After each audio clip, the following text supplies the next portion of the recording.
Now, I'm really excited. You already gave away all the goodies, right? Okay. Um, this is the top DC and Florida negotiator upon negotiators. He graduated from Case Western University in Cleveland, Ohio. He's an Ohio boy, and University of Leeds in the United Kingdom. However, everything financial worthwhile he learned afterwards. He is an active investor. He's president of Traction RIA, which is in DC and now also in Florida, and he's on the board of National REIA. Now he's also a speaker all across the USA and international, overseas with his seminars, his workshops, and his boot camps. He's entertaining, he's informative, and above all, he is very, very practical. So if you're looking to quit your job and build your own mini real estate empire, or you just want to build a separate income stream for your family and to enhance your lifestyle, which is how we all started, I need to introduce to you none other from DC and Florida, Tom Zeeb. Hey. Thanks, Anna.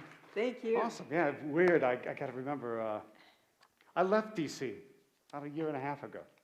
Finally had enough after 24 years. So yeah, now I guess I'm officially from Florida. Let's see if that converts up onto the screen. And guys, have a pen and paper available because we're going to, I'm going to draw a bunch of things out on my handy dandy flip chart. When you guys come back on Saturday, I got a lot. We're going to draw probably 11 or 12 different, what I call frameworks to help you understand the process of real estate investing. So that is a giant blue screen. Let's see if this will, is this going to come alive? Is this going to come awake? Eric? Let's see. If I look at it, that seems to be working. And if I hit that button, no, let's try that button. Let's try glasses. All right. Hey, kind of works. Let's see. If I hit that button, nope, that button, that's not doing it. Let's try The speaker is starting, and Eric that button. will need you out there. Hey, look at that. Now it worked. All right. Glasses, almost every time. What a shame the way it works out. All right, cool. Give me an idea who's in the room after my inelegant stumble through the laptop routine. What landlords, raise your hands. You buy them, you hold them, you deal with the tenants. God bless you all. All right, good. That's partially me. I'm selling mine off and getting rid of them. Rehabbers, buy them, fix them up, resell them, make them nice. All right, awesome. Anyone wholesalers, like to put them on the contract term? Awesome, good. That's always been my particular favorite, just because I'd like to move on. But I know sometimes Ohio's a little tricky on that, but other states maybe not so much. Good. So now we have an idea who's here. Guess what you got to do no matter what? What do you got to do no matter what exit strategy? I think exit strategy is overplayed. You got to negotiate them. Well, first you got to find them, then you got to negotiate them. Two skills that are absolutely transferable across all different types of exit strategies. So, yeah, buy them and hold them is great, or buy them and Airbnb them, or buy them and fix them up and resell them, or buy them and whatever. You have to find them, you have to negotiate them. The negotiation piece is something I find is a weak point in people. How many people here consider themselves a great, awesome negotiator? No, there's a couple of hands. And the rest of you are laughing. Uh-oh, well, I think we got to fix that. How many people consider themselves a little bit timid, scared, and not so sure about how they are as a negotiator? Yeah, there's the rest of everyone else. Okay, so let's fix that tonight, shall we? With some really specific techniques. You are going to walk out of here in, I don't know, hour and a half or so, an exponentially better negotiator than you are right now. Because I'm going to teach you some really cool things. Would you like that? Yeah. Good. Good. All right, good. So have that pen and paper ready because I'm going to ask you to draw. I'm going to be a little bit goofy. I'm going to move around a lot. I'm going to talk fast because I'm from Buffalo originally. We talk kind of fast. Go Bills. And maybe next year. And again, I've been saying that. My 4 years in high school were those 4 years where they lost every year. Like in the Super Bowl, yeah, it was tough, right? It's the way it goes, so it's okay. I don't want you joining the Brotherhood of Boredom, so I've got to talk fast. I've got to try to deliver as much as humanly possible to you, and also because Anna made me promise to get you guys out of here no later than midnight. Is that okay? Is that true? Anna, you told me midnight. All right. You did? All right, good. So you all here. They're going to lock the doors. There is no leaving. How did I get started in real estate investing? I want to tell you this because it's got a bunch of good stories embedded into it. I started as a real estate investor drowning, like quite literally drowning. I had a day job in D.C. that I had had for, at that point, probably a year and a half or two. I was a couple years out of college, and I suddenly said, I hate this. Anyone, do you know what it's like to have a job you don't like? Like you just start to hate and you feel stuck in? Yeah, and then suddenly there's a lot more money than there is, a lot more month than there is money, and nothing quite works right, and you're frustrated, but what do you do? Where do you go? There was kind of nowhere to go. So I sat there, I looked at my finances. I was $113,000 in the hole.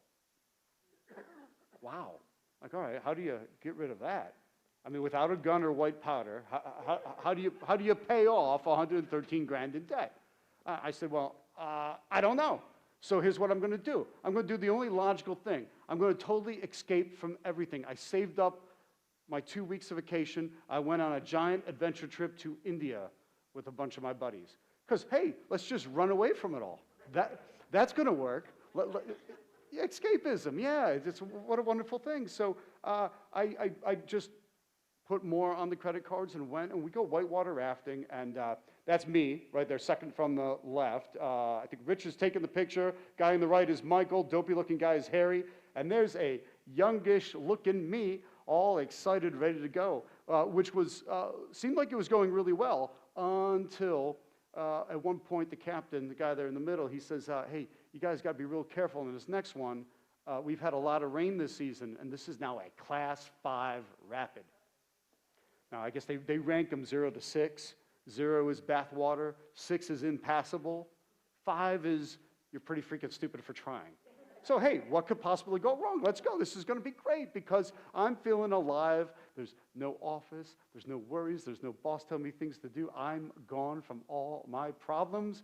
And then, before I knew it, I was gone from the raft. We kind of hit a really weird angle and a twist and a turn, and I went, whoosh. And I was underwater. And I couldn't breathe. And I didn't have that much air in me. And I was getting kind of nervous. It's bumping in the rock and getting smashed up against things and tumbling and turning. Didn't know which way was up or down. I thought, well, I'm wearing a life vest. I'll come up. I'm wearing a helmet. It's okay.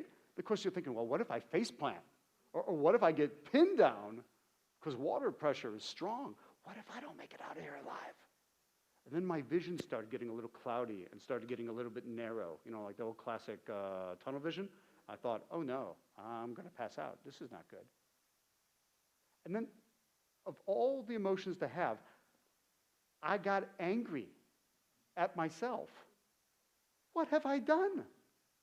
I've done nothing with my life other than get into massive amounts of debt, do nothing productive, do nothing in business, like have a job that isn't particularly good, it's not paying anything off. And all I did was spend money, spend more money, spend more money. And now what I thought the solution was just to escape. So now I'm livid at myself going, if I get out of this alive, things are going to be different. I'm going to make some changes. Everything's going to be different. I'm going to do something big. Well, I came up above the water. I still couldn't quite breathe because my entire esophagus was full of water. I just kept thinking about what the travel doctor said when she gave me all the shots. She said, hey, look, under no circumstances should you drink any water. It's very bad for you. Like, oh, crap, now I've got all this water. I'm still going to die. This is not good. So I came up, and I thought, I've been reborn here. Things are going to be different this time. I am going to go back home and change things. And you know what happened when I got back home? Nothing changed at all. I had the job. I was now $113,000 plus the cost of the trip in debt. I still couldn't leave. What was I going to do? Quit? What are they going to do? Give me a $113,000 raise? Suddenly I went, oh, I'm stuck. This is really bad. I can't go anywhere. I'm still chained to this desk and this job, and I am drowning again. What do? Go on another trip, yeah. Except there was no more, right? It just kind of know that you know that you're done with it. Well, I lucked out actually, because instead of another trip, a friend handed me a book. Raise your hand if you've read Robert Kiyosaki's Rich Dad, Poor Dad. Yeah. Well, it's almost unanimous. Look at that. It's an incredible book, right? I read it. It hit me like a ton of bricks. I was all ginned up and excited. In fact, I felt the same frustration I felt almost drowning, but now I had the answer. Because what does Rich Daddy tell you to do? Buy assets. What kind of assets? Real estate, cash flowing rental properties. Yeah, income producing rental properties.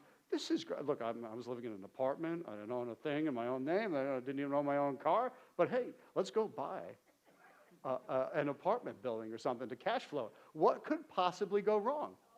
Right? Now, you guys, most of you were landlords in here. What could possibly go wrong? I thought it was almost nothing. So with nothing to show for it, I handed the book to my sister Tracy. Now, I was living in D.C. at the time. My sister lives in Manhattan, and she was in the same kind of financial situation. She said, Tommy, this is it. This is our ticket out. This is what we got to do. We got to buy real estate. So I went up to visit her, and we started looking for properties.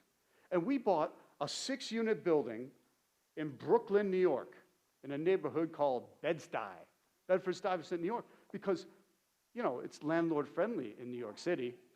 What could possibly go wrong owning a 6-unit building in New York City? Gosh, I can't imagine what might go wrong. In fact, I couldn't, and now I think I have a PhD in everything that could go wrong with a New York City rental. I basically had a 6-unit building with 6 very professional tenants that weren't paying me a dime. And now I had all sorts of other issues and other problems, but almost not as bad as my sister, because the last time either one of us went to see the property, it was my sister Tracy. I'm trying to find a nice piece of wall to use as an example. So she went to see the property and to try to collect some rents. And one of the tenants got a little mouthy with her and said, hey, you know, I'm sick and tired of you coming around here all the time asking for money. So I thought it was just collecting rents, but the tenant reached out, grabbed my sister's head, and smacked it into the wall. At which point I said, you know what, Tracy? This ain't worth dying for. We screwed something up pretty majorly. Let's just walk away, because I don't think this is going to happen the way we think it's going to happen. So now I'm even deeper in trouble, even deeper in debt. I had no idea what to do. I was certainly a motivated seller. I'll talk more about that on Saturday. With no investors that wanted to help me. It was just an absolutely kind of miserable, horrible place to be. And that's what I get for following the Robert Kiyosaki way of doing it. Don't get me wrong. I'm so glad I read the book, and I'm so glad it changed. It's just, that's not a how-to book, is it?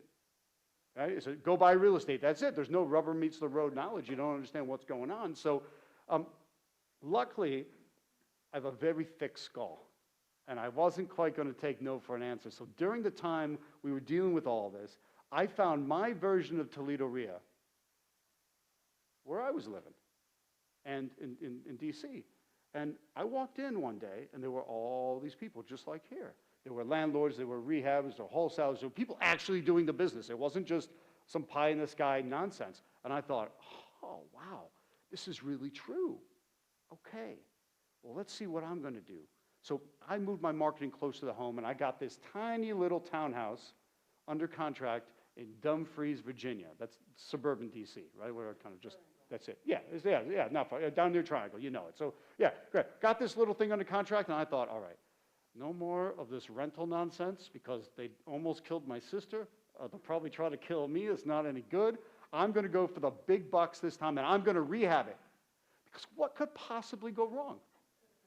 Because I'm so good at all that stuff. I'm a great carpenter. I'm a great electrician. I'm a great plumber. I'm a great, right? I'm not. I was walking into a whole nother trap.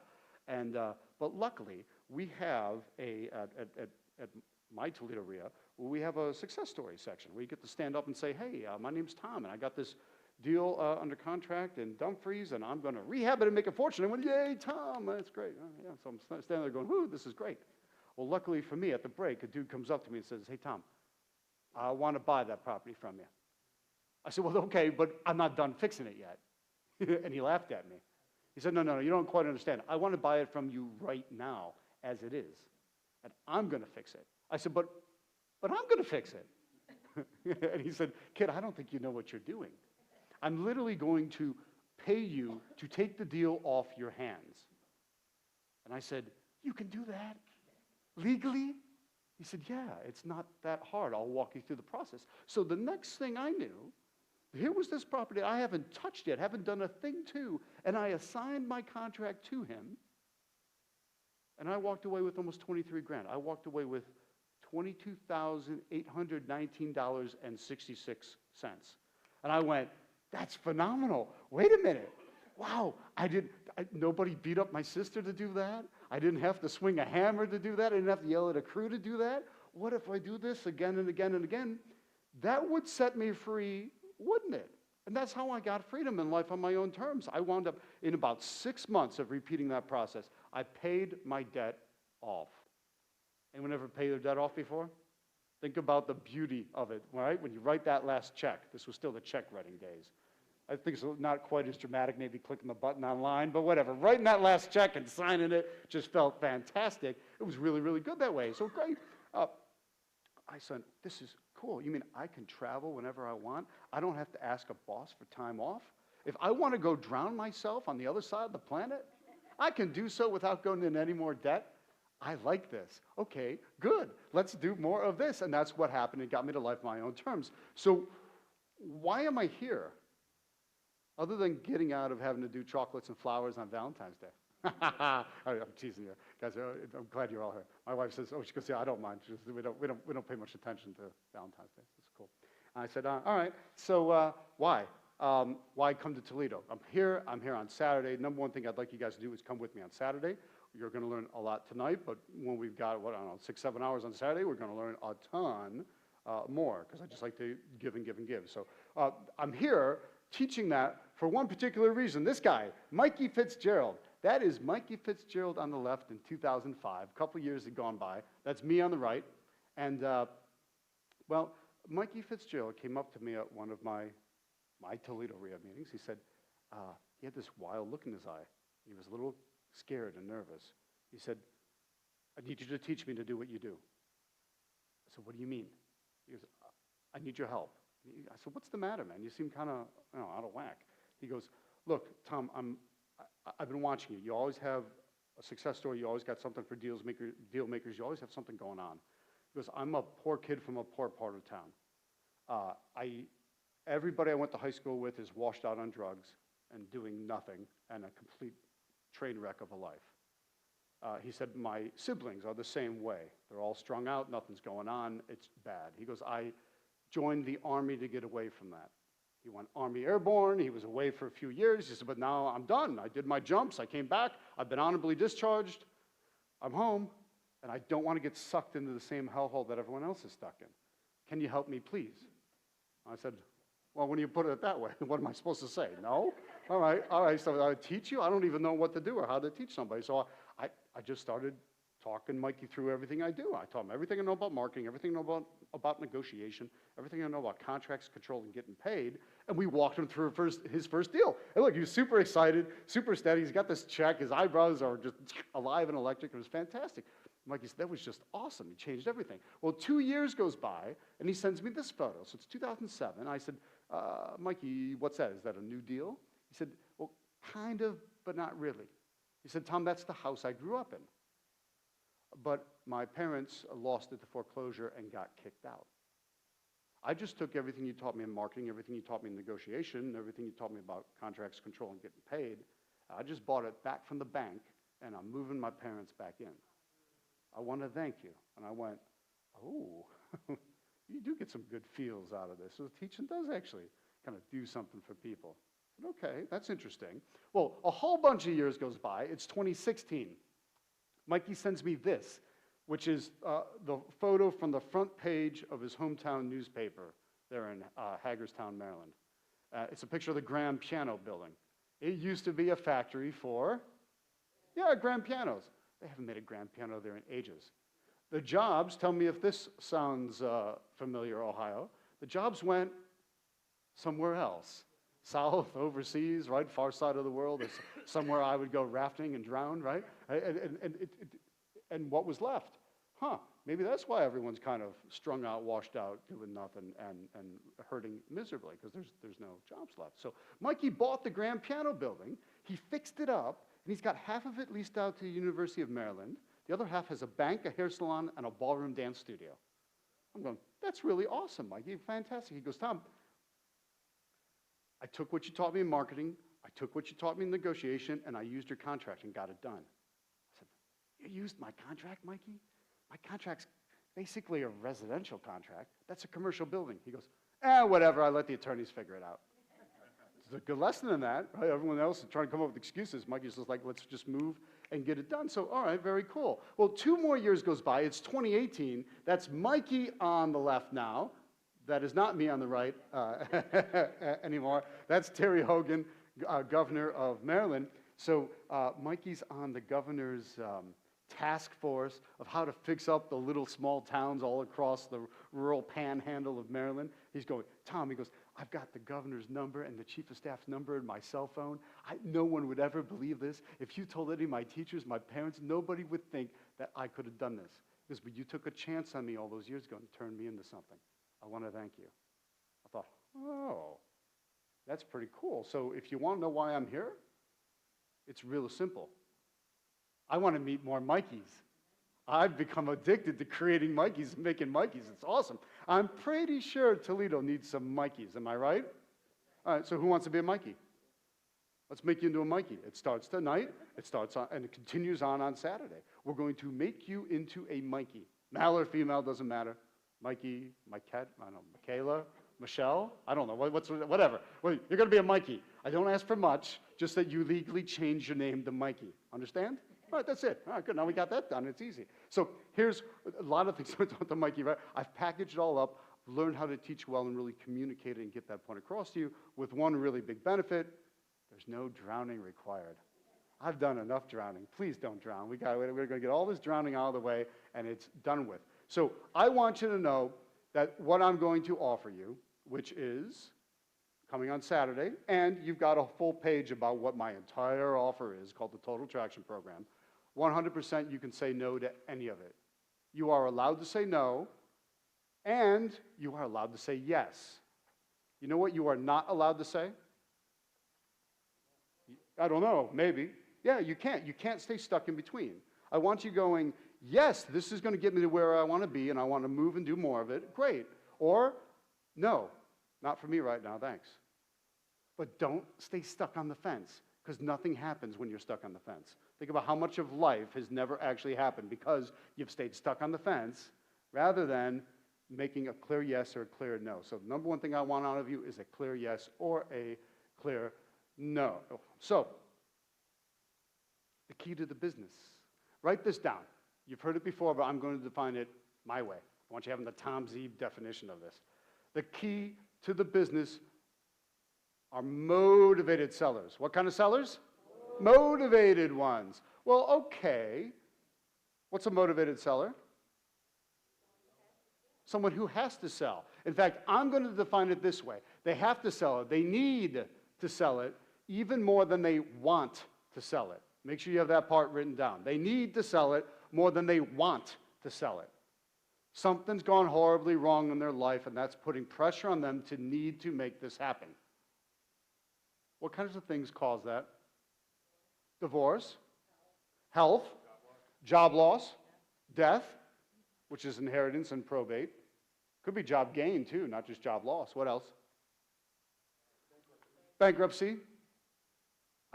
There was one I heard but didn't hear. Taxes. Yeah. Death. Tired landlords, anybody? Repairs. Repairs are mounting up too high. They can't handle it anymore. Out-of-state absentee owners. That's one of my favorites. Yeah, right? Properties here in Toledo, but the owner doesn't even live in Ohio. That's awesome. Okay. Yeah, a whole bunch of those things. The important thing, that's probably what, about 10, 11 of them? The important thing is that they need to sell because of that problem, not necessarily that they want to, and solving their problem is the number one most important concern to them. Does that make sense? It's not price. We are investors. Price is our number one concern, isn't it? We've got to get the right price.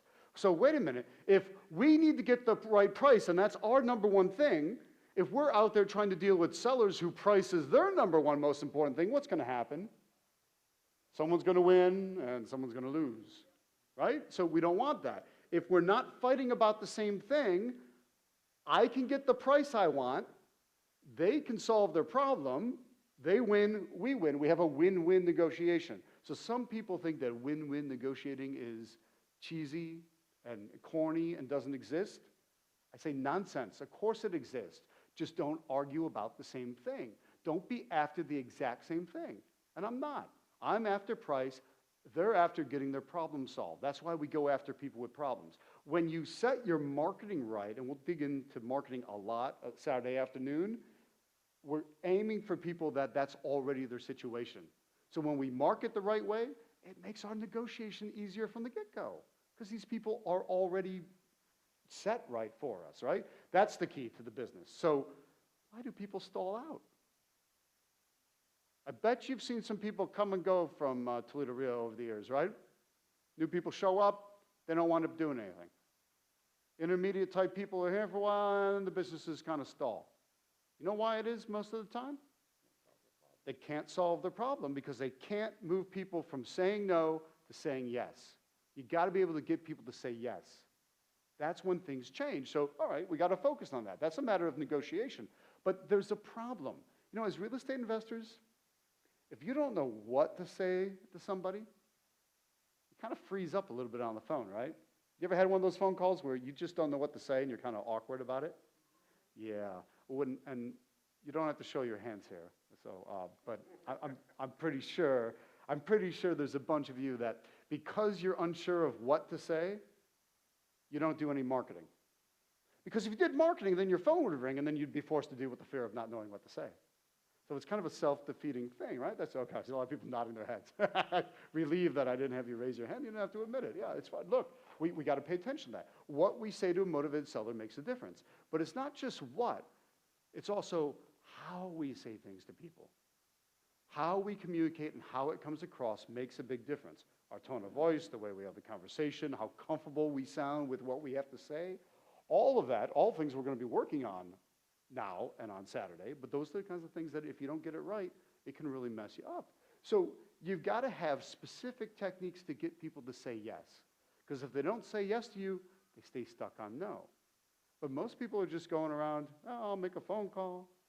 I'll see what happens. You're kind of shooting from the hip. We don't want to shoot from the hip. We want to have a specific process to move people to get to where they want to be. That's what we're after. That's what we're working on tonight and on Saturday. So when you get negotiation right, you learn to say the right things at the right time. You learn to say everything that you say with confidence. That's a game changer. And that is what seals the deal. This it's an odd negotiation dance I'm about to teach you. It's a little kind of back and forth and it's a little bit flirty and it's a little bit but you have to have that process. Going through and actually using the process that I'm starting to teach you tonight will seal the deal. This is going to lock them into you. They will choose you over another investor, even another investor that just gives them what they want right out of the gate. There's something about you they're going to trust more, like more, want to do business with more because there was actually a little bit of push and pull with you. Does that make any sense?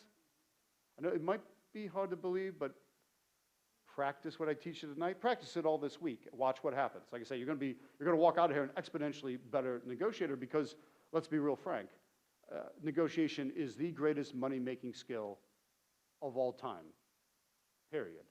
You never make money faster than when you're negotiating.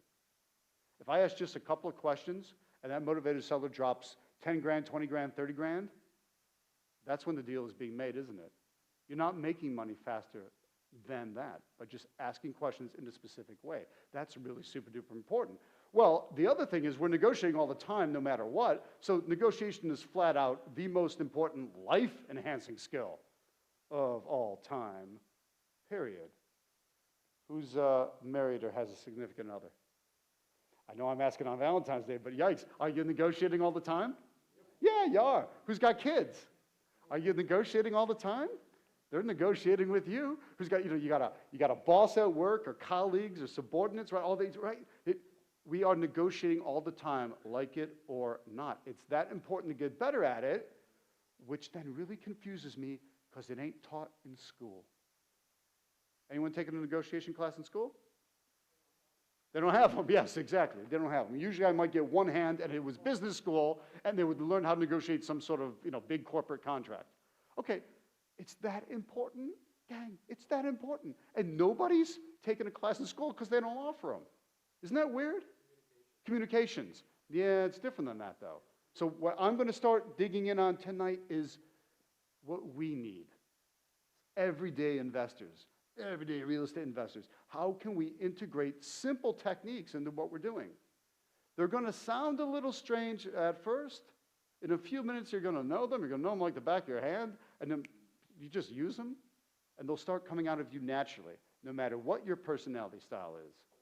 That's the cool thing about what I'm teaching you today and Saturday as well, is if you're kind of really loud and crazy, it'll work. If you're really soft-spoken, quiet, and meek, it'll work. If you're anywhere in between, it'll work. That's what we're after, right? We want to make sure this fits you like a glove. So I do it with my negotiation stack.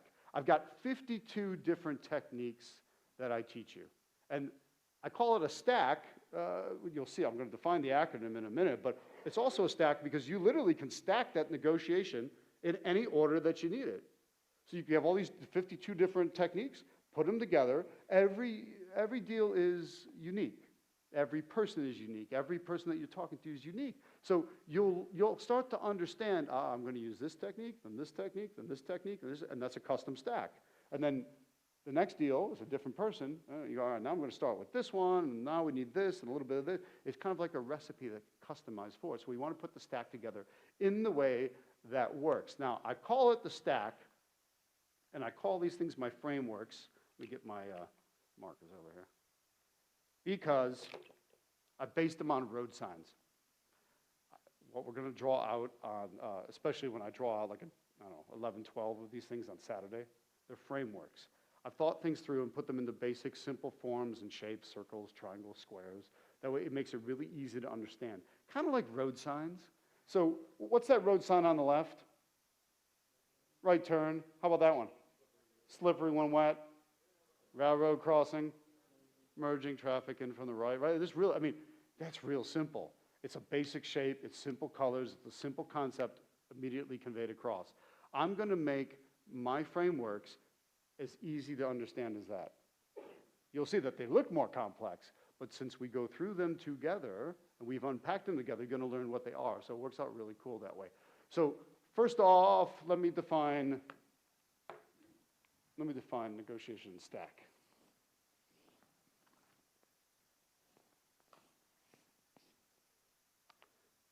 Stack starts off with an S. I'm going to go in reverse order here. Strategy. You got to have a strategy to your negotiation. What's our overall goal? Where are we trying to get to? What do we want to be at? What do we have to get to make this thing happen? There's an overall, overarching strategy. Then we get to apply tactics to get there. Tactics. Tactics are different than strategy. Like 52 different negotiation techniques, they're tactics. These are individual things that you do to achieve the strategy. It's got to be moving towards the strategy. Everything we do has to have an angle, because the angle of our attack, right? How are we moving everything through? What's the overall theme to make sure we're moving people in the right direction? We have to have an angle to what we're saying. Some of this angle is going to be understanding their situation, their personality type, that kind of thing, all of which we'll talk more about. How do we get there? The C is for confidence. You have to have confidence in what you're doing. And even if you are not the least bit confident right now, your confidence will grow and it will build. That is one of the best things that comes out of practicing and learning negotiation. is the change that happens in you. You get exponentially more confident, and it comes across subconsciously in the way you speak. So I have students telling me, like one of my students, also named Mike, not Mikey, but a different Mike Garcia. He said to me, he goes, Tom, I don't know what's going on. More people are saying yes to me than they used to. I said, Mike, it's the way you talk to them now. You're quietly confident. You don't even hear it in your voice. I hear it when I talk to you. You've had enough practice now. You've drilled this enough times. You've gone through my entire system again and again and again, and you realize it's okay. No one's going to bite. You just make an offer. What's the worst that's going to happen? They're going to hang up on you. Who cares? Someone you never met, that you're never going to see again, you're never going to talk to again, slam the phone down in your face. Who cares? Or let the marker go flying. I'll deal with that later. All right, that's confidence. Now, all of which ties into the know-how. Got to have the know-how to tie the negotiation stack together. So, speaking of some know-how, I want you being conscious that, put this right here for now. I want you being conscious that of the techniques, I'm going to teach you 6 out of the 52 this evening. But before I teach you those, let's talk about where they fit into the process. Because you don't have to, there's 3 major categories that you're going to use these techniques in. I want you to know what those categories are so that you understand where they fit in. First and foremost, we have to have techniques to get the ball rolling, kind of icebreakers. Things you say to get the process started, get people talking, start to move them towards a goal, get them giving you information. A lot of negotiation is flat out pinpointing what their problem is and talking to them about their problem, not about you. Nobody cares about you. They don't want to know the name of your business or why you chose it or what your favorite color is. Nobody cares. Make the entire conversation about them and their problem. When you learn to talk to people about that, that is a 5-star $1 million statement, by the way. Make sure you're talking about them and their problem, because when you learn to get people talking about themselves and their issues, they open up, ridiculously so. Like all the information you need starts to flow out of them. So good, you have opening questions and some opening techniques to get the ball rolling. Then we have to have techniques to specifically get the price down. Got to have techniques to get the price down.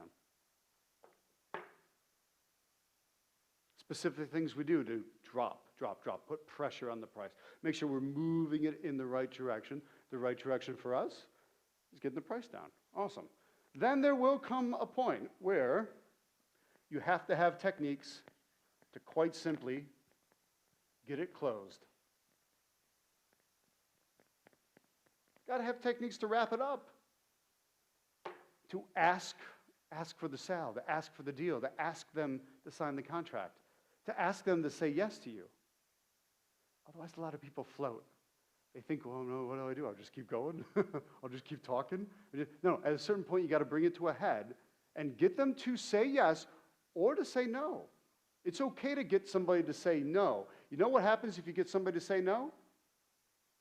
They're more likely to say yes. Maybe not right now, but eventually. If they say maybe, oh, I said this earlier, didn't I? There was a negotiation lesson in that, wasn't there? Yeah. If they say maybe, you're stuck. You don't know what's happening. You need to push them to give you an answer. Yes, sign the contract and do the deal with you, or say no.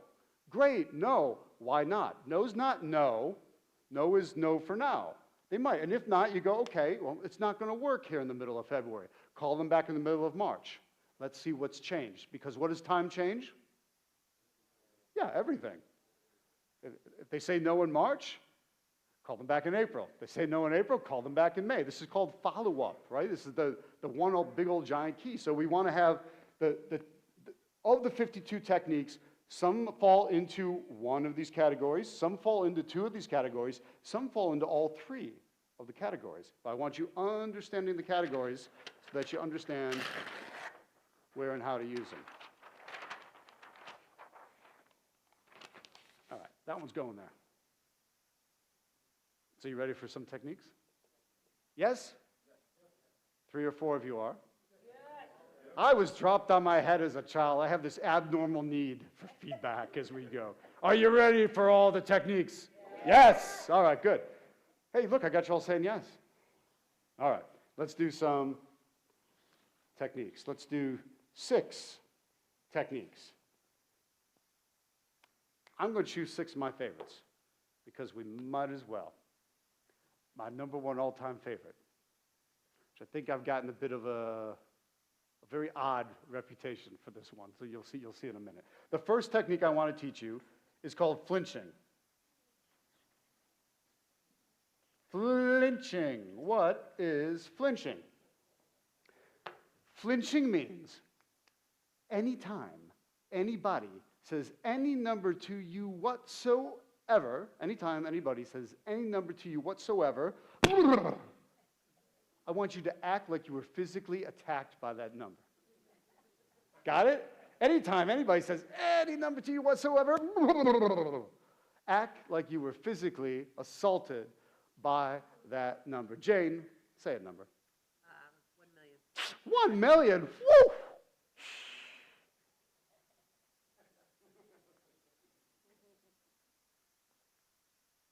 RJ, is that what it says? Good. My eyes are going.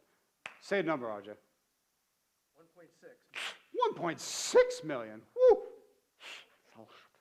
Down by 50%. You're down by 50% already. How did you feel when I flinched? Like it was too much. Like it was too much. RJ, how did you feel when I flinched?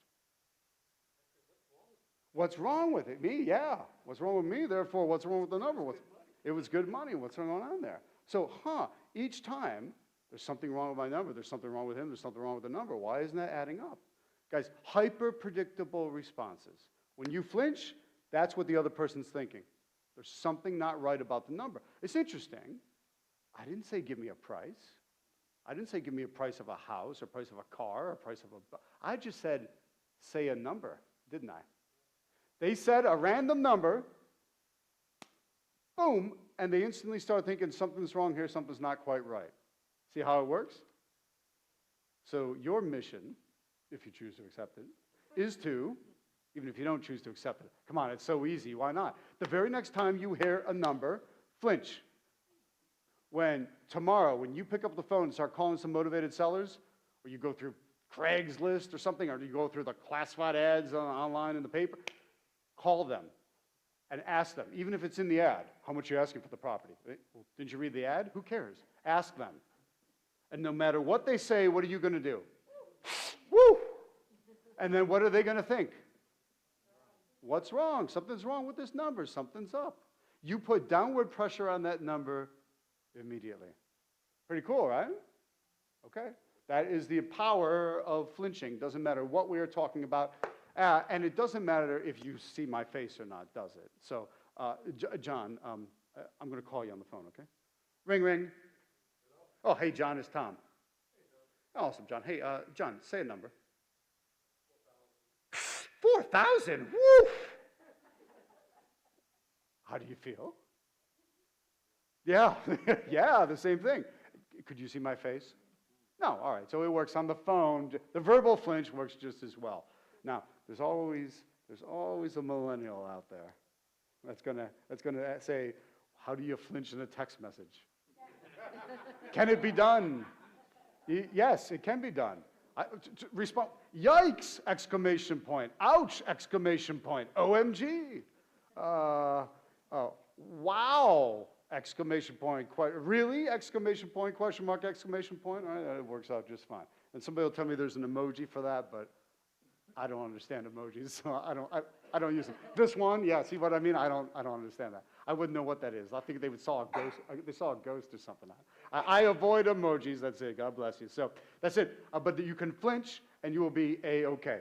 All right. Raise your hand if you are capable of flinching. Okay, you all are.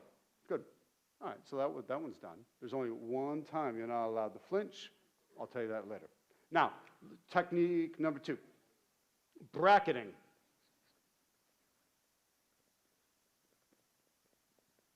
Bracketing. Oh, I better define this one because that word doesn't make a lot of sense on its own. What on earth is bracketing? Where do we tend to meet? In the middle, right? Don't most things meet in the middle? Is there anything more fair than meeting in the middle? Just comes across perfect. We met in the middle. How much more fair could it be? Okay, fine. Guys, there's a natural human tendency to meet in the middle. So let's play to that by bracketing to engineer where the middle is. What if we put the middle exactly where we need it to be? Wouldn't that be cool? Yeah, it'd be great. You don't think it'd be cool? Oh, you want to go lower? No, no, no. Let's put the middle right where we need it to be. You're going to start lower, but they're going to bring up to the middle is our target. So bracketing means we're going to create a bracket around it. We want to be the same distance, our starting offer, we want to be the same distance below the target price as they are above the target price. Does that make sense? We want to be the same distance starting below the target price as they are above the target price. And we put some numbers in there to make it simple. If, let's say the target price is 150 grand. At 150,000 bucks, I'd have a deal. So I got to get them to 150. So if I call them and ask them, hey, how much are you asking for the property? And they say 200, what do I say? All right, good work. You guys are paying attention. These are all layers, right? That's the great thing about the stack. You're stacking them, so we flinch, and we're bracket. All right, 200,000. But how high are they above my target? They're 50 grand high. So bracketing says I need to go where? 100. Yeah, right? So they're 50 grand high. I'm going to go 50 grand low. 100. Guys, I would never offer $100,000 on that property. You know why? Because of this next technique. This next technique is called specific numbers.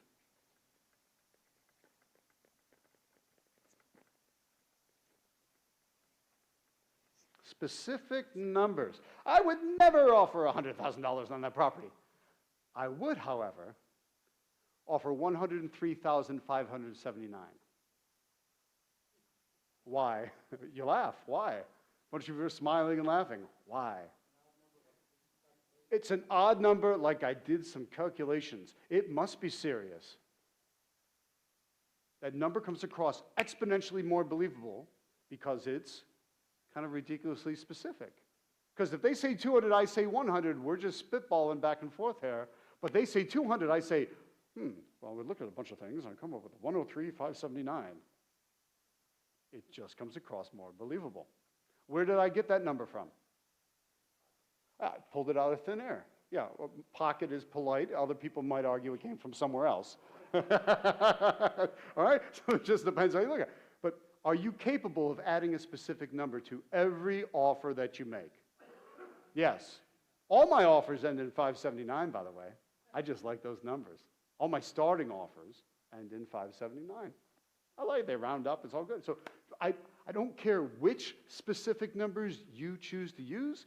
I just care that they are specific numbers. So choose something. 321, right? Or 579. You could do 883. It doesn't matter. I just want to be specific because your offer will be exponentially more believable. Who's old enough to remember the Ivory soap commercials? I love how I didn't even say what, and a guy raises his hand. Who's old enough? His hand's up in the air. Oh, you knew where I was going with that. I'm like, well, I didn't ask who's old. Who's old enough to remember the Ivory soap commercials? I'm teasing you, but you know it was good. So look, yeah, Ivory soap commercials. How pure was it? 99.44%. Oh, bingo, he's got it. It wasn't 99.9, wasn't 99.5, wasn't 99, certainly wasn't 100. It was 99 and 44 100% pure. Is that true?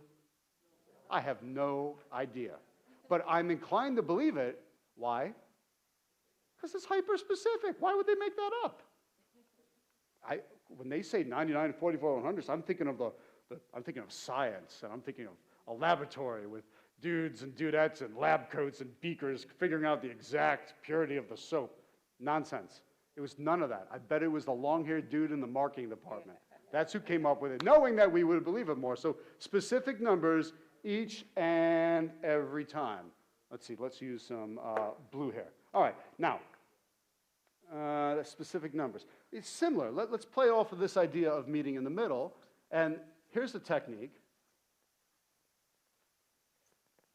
Splitting the difference. Splitting the difference. It's kind of the whole concept of meeting in the middle again. So if we get stuck, right, we get to an impasse and no one's budging anymore. What do? Let's say use that same example. They were at 200, I'm at 103, 579. They've got me up to 140. I've gotten them down to 160. How close are we? Very close, yeah, all right. Specifically, how close? 10,000. We're 20,000 apart, but 10,000 off the goal. Okay, fine. So I could say, I'll meet you in the middle. But that would be the wrong way of doing it. That's the wrong way, gang. Don't offer to meet them in the middle. I don't want you offering to split the difference. Because if they say yes, you won and they lost. Because they agreed to what you wanted. The right way of doing splitting the difference is to convince them to suggest it to me. That way they can still feel like they won. In fact, write that down somewhere. Let them feel like they won. Always let the other party feel like they won. You know what you're doing, right? Because I've taught you how to do this dance, but don't let them know you're a great dancer. All right? Always let them feel like they won. It's fine. All right. So how do you get somebody to say something specific like that? Well, we have a fairly basic conversation. What's your name? Nate. Cool. So Nate, wow. I mean, you're at 160. I've come all the way up to 140. Notice how, he's just there, but I had this big trauma to get there. We're so close. It would be a shame to have spent this much time together and not be able to come to agreement and do a deal. Gosh, isn't there anything we can do? Split the difference. Split the difference? Oh, you mean like 150? Yeah. Flinch. And remember, it's a stack, so I'm using that again. 150. I might be able to do that, Nate, but I need to check with my higher authority. That is a technique. I'm not going to call them my higher authority, but I want you to know the name of it. I need to check with my people, my underwriters, my inspectors, the senior people in my office, somebody else. No, not the secretary, not your business partner, not your wife, not your husband, because, notice what I'm saying, I need to check with my buyers, my inspectors, my underwriters, the senior people. What's the same about that? What am I over-exaggerating? Plural. They're all plural, bingo. It's a group that you have to check with. Because if you say, I need to check with Bob, what are they going to say? Yeah, let me call Bob. Tom, get out of the way. Let me talk to Bob directly, because clearly Bob's the boss and the decision maker, not you, Tom. So, right, that would be the problem. Never make your higher authority one singular person, because then they can just move you out of the way and get to where they want to be. So you say, no, it's a group that only you can assemble, and only you can get the answer from. You guys understand that? That's how you do higher authority correctly. Now, one more for you. I'm going to call this the test drive close.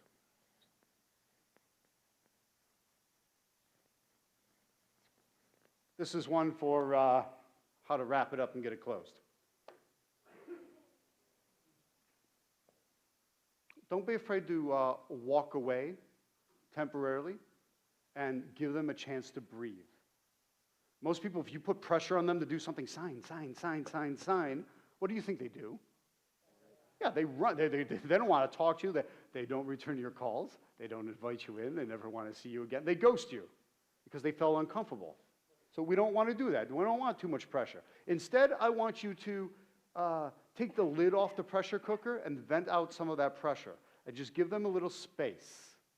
So this is kind of a little bit of walk away, but even a test drive is perfect for this. So you want to, for example, if they're unsure, you might say, I'll tell you what, today's Tuesday. There's somebody you want to check with on this whole contract, something you want, and they go, well, you know, my nephew's an attorney. I would really love to run this all by him. Okay, well, when do you think you could talk to your nephew? So if we write up this contract, subject to your nephew's approval by Friday, is that cool? They say, yeah. Now, do they go check with their nephew? Well, maybe they do, maybe they don't. I don't care either way. They're more likely to say yes because you backed off for a little bit and gave them a chance to think it through and feel comfortable with their decision. So this test drive close, the same reason why they have you test drive a car. It's a puppy dog close, is another way of putting it. The puppy dog close, you go to the pet shop on a Friday night. Yeah, you got the dog and this, and the smart pet shop owner, if you're unsure if you really want the puppy, says, you know what? Take it home for the weekend. We won't run your card until Monday morning. Take it home. If you don't like it, just bring it back and we'll find you another one. Now, who in their right mind? What kind of cruel human being are you that you're going to take a dog home, it's playing with your kids, it's running around the yard, it's pooping on the carpet? I mean, what are you going to do? Bring it back on Monday morning? No. But they run your card on Monday. When was the sale made? Sale was made on Friday when they just said, let's not charge you just yet. Let's just wait and see. And it's the same with the test drive of a car. Why don't you take the car home? Let's leave the dealer tags on it for a couple days. Take the car home, drive it around, see how you feel. If you're not happy, bring it back. We'll find something that makes you happy. Done. You needed the salesman to be away. That way you can come back and think it through. Does that make sense? Yeah. It's the exact same thing with a real estate investor. If you're just sitting in front of them the entire time, sign, they don't trust you anymore. Right. Have some confidence to back off. Watch what happens. They're much more likely to sign your contract and want to go with you. Okay. 1, 2, 3, 4, 5, 6 different techniques. What do you think? Any of those tricky? Anybody incapable of doing any of them? No hands, of course. You're all very capable of doing it. You just got to know what they are. Now you know. Now you know what they are. It's pretty cool that way. So that's the power of good negotiation like that. I've got 52 different ones of them. So let's see. This is Keisha. Keisha came up to me at one of my events and she said, she's one of my Total Traction students, and she says, Tom, are you sure this is going to work for me? She was talking about the flinching particularly. She goes, I don't see myself as weird as you are. Because Keisha's very sweet, she's very quiet, more demure. I said, is this going to work for me? I said, Keisha, it's not the art of negotiation that matters, it's the science behind it. These techniques work because they're based on certain science and psychology principles. I said, I'll tell you what. I said, let's do a little role play here. I'm going to say a number, you flinch. So I said 10. Keisha went, ooh. That's it, that's your flinch. I stand behind it. I said, Keisha, you go. You are ready to flinch. So she showed up at my next boot camp with the Total Traction program. She goes, I got my first deal done. She did an assignment for $10,000. She was so excited, so happy. I said, tell me about it. What happened? Because, well, I got really nervous because I knew when I talked to them, I was going to have to do all that silly stuff you teach. I said, and? She asked them how much. They were asking for the property. And she said, ooh. And she made 10 grand from doing that. Who's willing to say, ooh, for 10 grand? Okay? That is what we are after. So I think whether you flinch like me or you flinch like Keisha, or most probably somewhere in between, you're set. Just make sure you are flinching. You all promise me you're going to flinch now because you're all capable of doing it. So you got to flinch, flinch, flinch, flinch, flinch. Oh, Godfrey. So Godfrey has been one of my top students. This ticks Mikey off when I say it because Mikey's very competitive. But Godfrey's been my top student now probably the past 4.5 years running. In fact, I'm very happy Godfrey is, he used to come to every single event religiously. Now he's been doing so good he doesn't show as much, but he's coming to the next in-person event. I'm really excited because all the other students are really going to get a lot out of being with him. I say that because he came out of the gate the first year with me and shattered all the records. He did $248,000 in profit, which is that's an absurd first year. That is not normal. I'm not saying that's normal. That is absurd. I designed the program that had 100 grand your bottom line, not 248. He shattered all the records. He was fascinated by bracketing. He said, that's it. He goes, everything finishes in the middle. I never, ever, ever thought about just putting the middle where I needed to be. I said, Godfrey, that's it. It's that simple. Godfrey came to me. He attended the same Saturday that I'm inviting you to this Saturday. He was in bankruptcy when he came, and he was the full-time manager of a chain restaurant in a shopping mall. A shopping mall that was an hour and a half away from his house, so he had a 3-hour-a-day commute.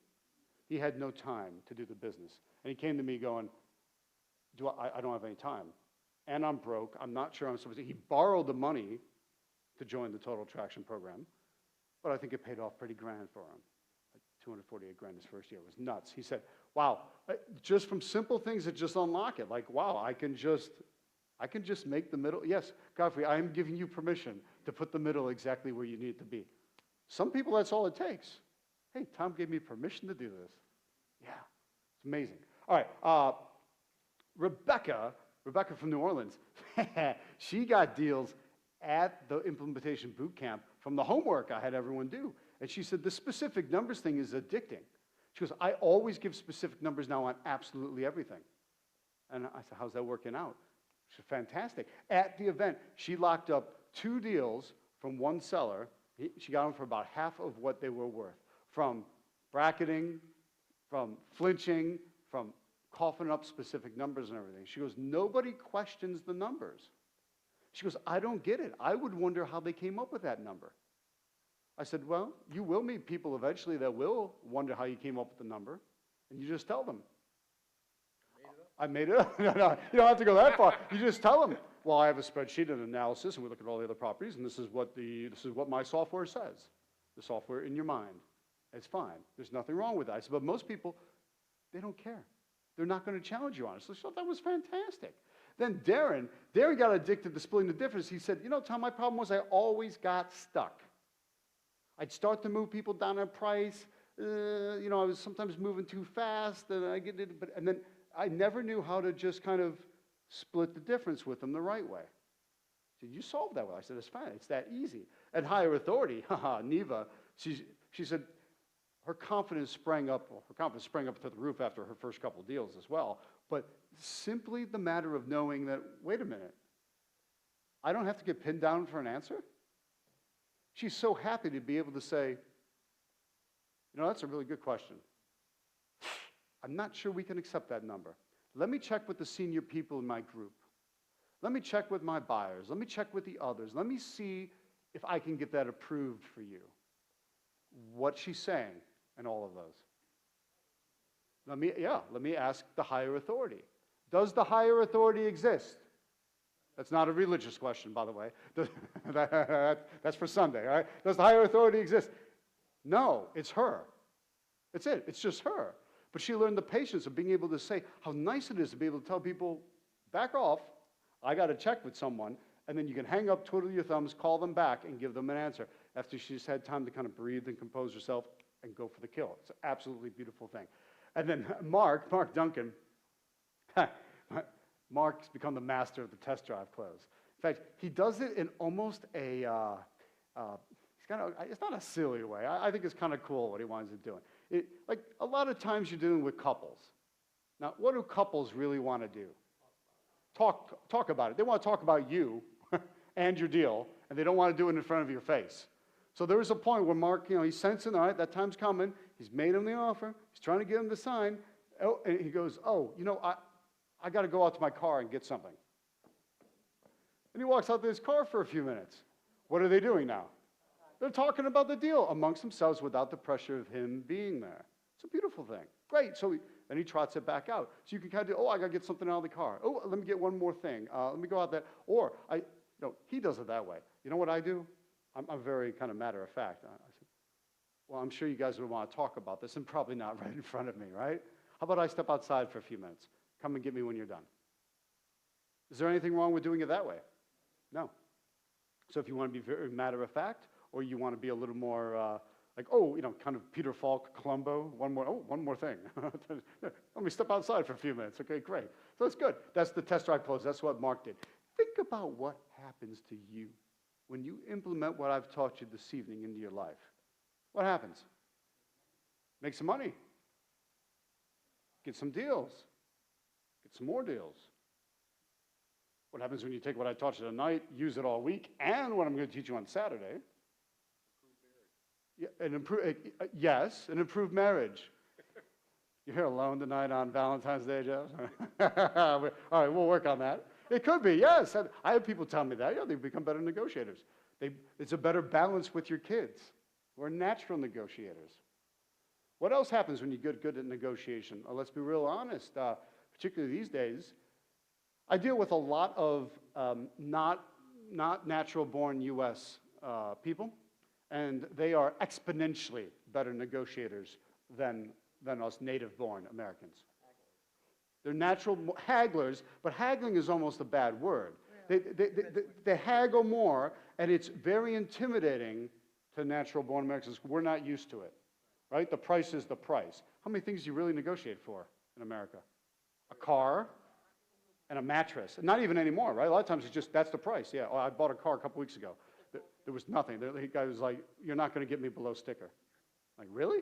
And I called a bunch of friends that sell cars. I go, no one's going below sticker. I paid $200 over sticker. I was happy.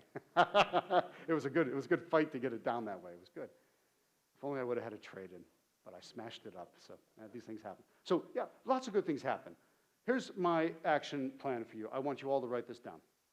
And you're going to see the method behind the madness. Raise your hand if you are capable of making 3 offers a week. Just 3 in a week. Okay. That's half the hands. What about the other half? Incapable or unsure? 3 offers in a week.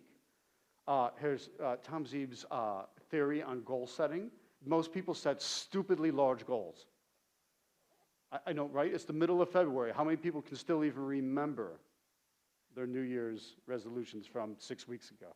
I'm going to be at the gym every day. I'm going to eat better. I'm going to be nicer to my spouse, my kids. Come on. Didn't happen. People set these ridiculous pie-in-the-sky goals. I like to do the exact opposite. I want a goal that is so, rather than the bar being this high that you can't quite get over, I want the bar on the floor. So it's so stupidly simple to step over. There's no reason not to step over it because it's just so low. 3 offers in a week. I am basing that on, I want you to get 10 deals this year. 10. It's not even a deal a month. I want you to get 10 deals. In order to do that, we're going to do 150 offers. 10 deals at an average of about 10 grand is $100,000. I told you I've designed Total Traction to put 100 grand on your bottom line in 12 months. So by the middle of February 2024, 1 year from now, you've got an extra $100,000 on your bottom line. You did that by 10 deals at 10 grand each. Is 10 grand an absurd amount of money per deal? No, it's not. I think that's on the modest side. And 10 deals in a year, I would argue, also on the modest side. To make sure we can make this happen, I'm stacking the deck. We are going to make, I want you to make, 150 offers this year. So 150 offers, 10 of them say yes, and 140 say, they say no, or maybe. They don't say yes. Okay. Raise your hand if you think it's reasonable to get 10 yeses out of 150. Yes? Does anyone disagree? Okay, my action plan stands at that. But I want you to understand that you'll get your 10 yeses, but that means there's 140 negative responses. 140 people yelling at you, screaming at you, cussing you out, calling you a name. Can you tolerate that? For 100 grand? I'd tolerate it all day long. That's the whole point. Don't worry about getting smacked in the face or called a name or being hung up on. It's worth it. In fact, I want to make you perversely addicted to being told no. Because every time you're told no, you're one step closer to yes. And then you'll start to understand that you can't actually get anyone to say yes to you until people have said no to you. Isn't that kind of cool? Yes, that's what we're after. So, dividing 150 by 52 weeks in a year, how many is that per week? Roughly, I know it doesn't come out exactly, 3.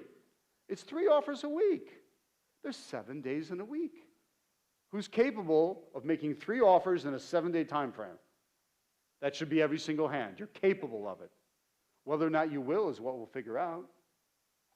But I've built my whole system is all designed around making sure that you do that you have the tools you need, the training you need, the motivation you need, the consistency that you need to make all of that happen. Because if you're wondering why some are successful and some people are not, might it be the fact that some people do something and some people do nothing? What party do you want to be in? That was not rhetorical. What group do you want to be in? Yeah, the ones that do something. So what do you have to do? Do something. That's it. I mean, it's literally that simple. To make those 3 offers a week. That's how you become a Mikey. Who still wants to be a Mikey? Because I know Toledo needs Mikeys. Okay. You have I don't know what I would call this color. Orange? Yellow. Cream, yellowish, kind of fleshy? Kind of, right? I don't know. It's a little weird. Fill this out. This is for Saturday. I can't see without my glasses. How much are they charging for Saturday?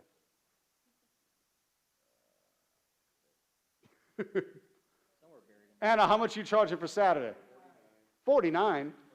Woo. That's a legitimate flinch. That's too cheap. And it includes breakfast and lunch for $49. Well, that basically means everything I'm teaching is for free. Yeah. Okay. That's a really good deal. Wow. Anna, we should talk later. That number should be higher, but that's okay. We're going to make you some Mikeys. Say it again? Yeah, I did legitimately flinch. That's low. Hello. That's our Valentine price for tonight only. Gotcha. Tonight only for members, and then it goes back to the regular price for the rest of the week, which is $99 for members. Okay. Tonight, we'll actually even reduce our visitors from 125 down to 99 if they sign up tonight, because we have limited room only in the classroom. So it's Gotcha. first come, first serve. And actually, if you think about it, it's cheaper to become a member and go for the member's price than you got us for all year. I think you're crazy not to be a member. I'm biased for you, but I mean, like I say, I run my own group in D.C. and now down in Florida because I'm crazy. No, because after a few years of doing deals and whatnot, the fellows that ran my Toledo RIA, when they all were looking to retire, and they said, would you like to take over? I said, do I look like I'm out of my mind? Why would I want to do all that work? Anna knows. And then they said, well, gee, Tom, you kind of cut your teeth here, and you kind of almost like you grew up as an investor here. We thought maybe you'd want to pay it forward and pass it on. And I went, well, let me take a look. And that was 14 and a half years ago. And I'm still running it. It was a great idea, right? It was fantastic. And now I've replicated them out in Tampa and Sarasota now as well, where I'm living, loving it. So yes, I'm a strong believer in this. I think you should be a member. It makes a lot becomes of your sense. family. Very much so. It's the only positive place you can go to turn off the TVs and turn off everybody that says you can't possibly do this. You realize, like rooms like this, they don't self-select. You don't walk into Starbucks and find everybody in line talking about the deals they want to do. You don't see them flinching at the price of a cup of coffee, although you really should there, right? You don't find it. You find that here at Toledo RIA. That's why you're amongst me. Everyone loves to talk about real estate. Yeah, maybe people do, but they don't invest in it necessarily, depending. So, all right, fine. 3 offers a week, 100 grand in the next 12 months, or I'll refund you on your total traction investment. So look, why did you show up tonight? I don't know exactly why. It might be a lack of finding motivated sellers. We identified what those groups are. On Saturday after lunch in the afternoon, I'm going to dig deep into I'm going to tell you my 6 favorite marketing techniques. I've got 85. I'm going to tell you my top 6, and we'll go through them in detail so you understand what they are. What does in detail mean to me? It means I hold everything back so you can't figure it out on your own. I'm teasing. What did I do tonight? I taught you 6 things very specifically, right? holding nothing back. We're going to do the same thing for marketing on Saturday. You might be here tonight because you've had an inability to move people to say yes. Well, think about what we've just done. Who feels a lot more confident about using all 6 of these techniques as you go? Yeah, I want you guys practicing them now. And then, honestly, I want you getting the rest of the 52. I mean, these are only 6. Think about how powerful you are once you have all 52 in motion. It's awesome that way. And you might be here because you don't have the legal contracts necessary. We'll be talking about that on Saturday as well. I've got a solution for it. It's my Total Traction program. You've got the information for that on the other sheet. There's a white piece of paper it's got my picture on the front, and then the back has no pictures on it. So we'll talk about that for a minute. I've built Total Traction. I've built Total Traction to take you from spinning your wheels to doing profitable deals. In fact, I've put it specifically together to be everything I wished I had when all I had was Rich Dad. Again, that's no knock on Rich Dad. It got me moving. It got me going. But there was no specific house. I never would have bought that 6-unit building in Bed-Stuy in Brooklyn, New York. What's that? I do. I do have a book. A great book. Thank you. I have a couple copies with me for Saturday. It'll be good. Look, that's the full thing. Let's talk about that in a minute. Let's talk about dipping your toe in the water on Saturday. That's more important. So what's going to happen on Saturday? Saturday, I told you about my top 6 marketing techniques. We're going to dig deep into those after lunch. I'm going to talk about 4 searches I do on the multiple listing service. 3 of them are for finding motivated sellers. 1 of them is for building your cash buyers list. That way you got people to sell to if you choose to use that as an extra strategy. Learn and draw more than 10 rapid cash frameworks. Look, I drew 3 tonight. I've got probably another 10 to a dozen. It's a fun way to learn, right? And I am going to bring you, I already gave Anna a big batch of them. This is a 41-page workbook.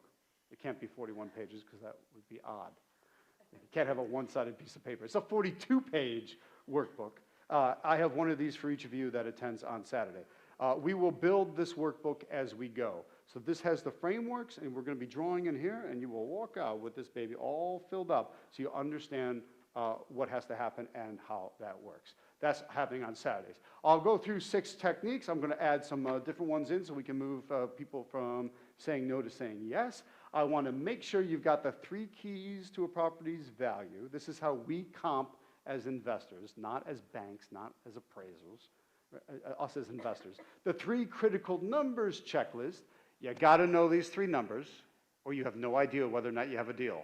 That is true if you are a rehabber, a landlord, a wholesaler, a commercial investor.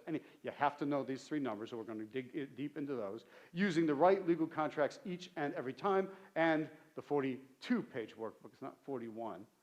I'm dyslexic with numbers. That looked like 14 to me, but I knew it's longer than that, so whatever. On Saturday also, I've got frameworks. We're going to go through every little bit of my cool frameworks. The value of Saturday is not the price. The price is what, 49 if you're members. The value of Saturday is between 11 grand and 82 grand. That's a pretty big punchy statement. And I didn't even talk about breakfast and lunch. So I think I better back that one up. So when I taught this same Saturday in Memphis, Tennessee, at the lunch break, a dude came up to me and said, "No, Tom, I wish I would have met you a month ago." I said, "Why?" He said, "Because what you just told me, what you just taught me, would have saved the deal." So what do you mean? He goes, "I just closed the deal and made $11,000. They made me reverse it, unwind it, and give it back. What you just taught me would have saved that deal." I went, "Oh, well, I guess I am sorry we didn't meet a month earlier." So was that Saturday worth 11 grand to him? Yes, $11,000 loss. Then I said, well, have my agent take the class. And because some things I do through a real estate agent. So I want to make sure he's Tom Zeeb trained, so he knows what the heck he's doing and understands how to interface with me. So he says, "You sure this stuff works with agents? All this negotiation stuff's kind of silly. Agents don't like doing that." I said, "Oh, yes, it works. It'll be good." He said, "Well, let's see what we can do." I said, "Fine." We went, took the price of an already listed property, and worked it down $82,000 using the exact same techniques I'm going to teach you on Saturday. And I wasn't the one leading the negotiation, right? I'm pulling the strings in the background, but he's the one doing the talking and interfacing. So yes, I want to teach that to you that way. Then I taught the class in Milwaukee, Wisconsin. And Mike, look at that mustache on Mike, a ridiculous mustache. Mike with the ridiculous mustache and his wife Debbie, he shows up at the Total Attraction Boot Camp. He says, I'm so excited. He goes, Tom, you got me so excited and so gung-ho about negotiation at that Saturday. He goes, I walked out of that Saturday and I went and I negotiated the price of a property down to $45,000. Yeah. What was even better then was he said, I took everything you taught me in the negotiation when I went to resell it. I worked the price up using your techniques to $95,000. He goes, I made a $50,000 profit from what you taught me at the Saturday. He goes, that's why I'm here, and that's why I want to learn the rest of the techniques. He goes, because now I'm feeling very unstoppable. I said, awesome. Is unstoppable a good way of being? Yeah, I love being that way, right? It's awesome. So good. Saturday, also 2 more audio bonuses. One bonus is the workbook. I'll throw in 2 audio bonuses as well. You'll get these in MP3 format. The first one is packaging your deals up for a rehabber. If you are a rehabber, this is what you got to know. If you're a wholesaler, how do you make sure you understand what the rehabber actually needs so you can put it all together? So one way or the other, you're going to understand to not make the deadly mistakes that screw the deal up. The second bonus is online marketing for high profit deals. How can you stay at home in your pajamas and still market for great deals? This bonus will cover that as well. Both of those bonuses are yours simply for signing up and attending on Saturday. Did you meet everyone up here? I think you did. You met everyone up there. What would it have cost them to not have attended? Cost them, yeah, hundreds of dollars. In Godfrey's case, a couple $100,000. Certainly more than $49. No, I mean, honestly, look, that's self-serving, but it's honest, right? I mean, I am here, and I am here to meet Mikeys, because obviously there could be a lot more charged for good information than $49. But it's become my personal passion to, I know that sounds cheesy, my personal passion to develop Mikey. It is, because there's something really cool about it. Look at what Mikey did to his town. When he fixed up the Grand Piano Building, in a rundown, dilapidated downtown Hagerstown, Maryland, where there ain't nothing going on, well, suddenly somebody opens up a coffee shop across the street. And someone says, I'll put in a restaurant. I'll put in a bar. I'll put in a yoga studio. I'll move my law office down there. I'll do that. There's a little bit of a renaissance in that town. Am I responsible for that renaissance? No, not solely. But man, I triggered Mikey, and Mikey triggered all of that. So I sit there and look and go, that's pretty darn cool. We can really make everything groovy rather than decrepit. I think that's better for everybody overall. Everybody wins when the tide rises because all the boats get lifted up. So yeah, that's why I'm here. So if you're ready to jump in and get moving fast, Saturday, if you know you want it, you've got all the information on the Total Traction program. Now, it's 4 major parts: the kit, the implementation boot camp, the video replays, the monthly support calls, video and audio replays. The kit is in 3 parts. Find the deal, make the deal, get paid. That's the part, right? You've got to understand those basics of it. That little red thing at the bottom is a USB stick that has everything in it in soft copy. All the audios are on there, all the contracts are on there, all the marketing templates are on there, and editable versions so you can just plug and play and go with it. And we like it that way. It's everything you need to get that first $9,600 deal or beyond. We're talking about Neva on Saturday. I told you some of the things she learned tonight, particularly with escaping the higher authority, but you're going to learn a lot more, particularly on the marketing end. Neva is the queen of multiplication. She's understood the importance of repeating her marketing so that she can get to success. It's written guidance, 6 hours of audio training, 85 marketing templates, my whole legal library, which is 19 contracts, all yours. We'll talk more about Darren on Saturday as well. That's the kit side of it. That's kind of the home study kit, right? You take that with you, you have it, it's always there for you. Implementation boot camp. I do this in 2 ways. The first way are monthly online sessions using Zoom. Everybody on earth now knows how to use Zoom. So the next monthly online session, which is coming up next week, I dig deep and I'm trained. These usually go about 2 hours, and I train you on a different angle of business. We're going to be doing the legal contracts, line by line, sentence by sentence, word by word, so you know all the contracts inside out like the back of your hand. We also will have you understand what are the objections people come up with in a legal contract, and how do you address those objections? That's all part of the negotiation side mixed in with the contracts as well. The point of it is to get you to your goals faster. Like that fast pass lane at Disney, why wait an hour in line when there's a 10-minute long line for the same ride? Let's get you to that fast pass and get you moving. That's the online part of it. I also do 2 bonus events each year.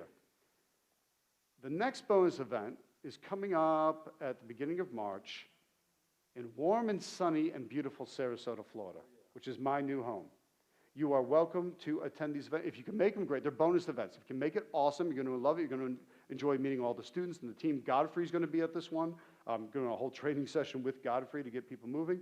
And we turned it into a nice vacation at the same time with an education, at the same time totally tax deductible, right? So it's really cool that way, and I'm sure some people are going, oh, it's kind of coming in the spring break. I'll come down with my kids. We'll go to Disney, whatever you want to do. We've got it all set for you to work on. We'll be working in a lot of small group sessions at the events. Breakfast both days is on me. Dinner on the day in between the Saturday is there as well. We always have a good time with everybody there. You're going to be working a lot. This is the property that's at the Hyatt on the water in Sarasota. It's gorgeous. And we got some other fun activities planned. Bring a suit, you'll go swimming, you're just really going to enjoy it. It's good. Downtown Sarasota is absolutely breathtakingly lovely if you've never been. I had never been there before. And then I wound up buying a house that I had never been in. I'd been on the outside of it, but never been in it. And I took my negotiation techniques and I knocked, I think it's my biggest single drop in price, $375,000 off the price of it. From the same techniques, all 52 in the stack. It was awesome that way. I say that to you because that is the house. And my son would say, are you flexing, Dad? Is that a flex on the house? Are you showing off the house? Darn right I am, son. I love that house, and I love the story behind it. I'm also showing it to you because we're going to be doing the cocktail party on the Saturday night at my place because I want to tell you about the negotiation, how it went. And so we're having you over the house because it's beautiful. The backyard is delightful on the water. We'll have lots of good times there in the back. It'll be good that way. So you're welcome to my place next month for that. Make it down, and then you're going to be well taken care of. I've designed the boot camp for people who need more leads, for people who struggle getting to yes, for people who still feel afraid of controlling deals. It's ongoing training to progressively move you to that $100,000 a year. It's not even a deal a month, right? It's 10 deals across 12 months. Beautiful. Godfrey, who you'll meet at the next event, you'll be loving that as well. Tech and systems, how to run your business like a business, the team structure. There are things I can do at the boot camp in person that just don't.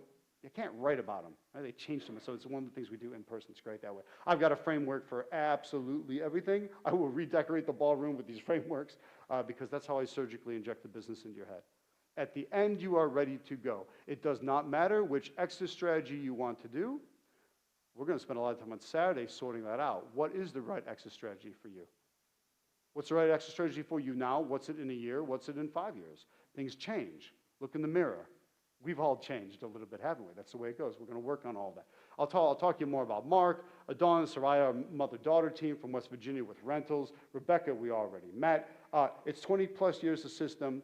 I didn't mention the monthly calls. Every month, there's the Zoom, and then a second time, we're on the phone only on a giant conference line. And you will get to hear everyone's questions and my answers. You will get to ask all of your questions and get my answers. It's one-on-one attention in a group setting. If you cannot make the call is recorded. If you cannot make the call, you can email me your question.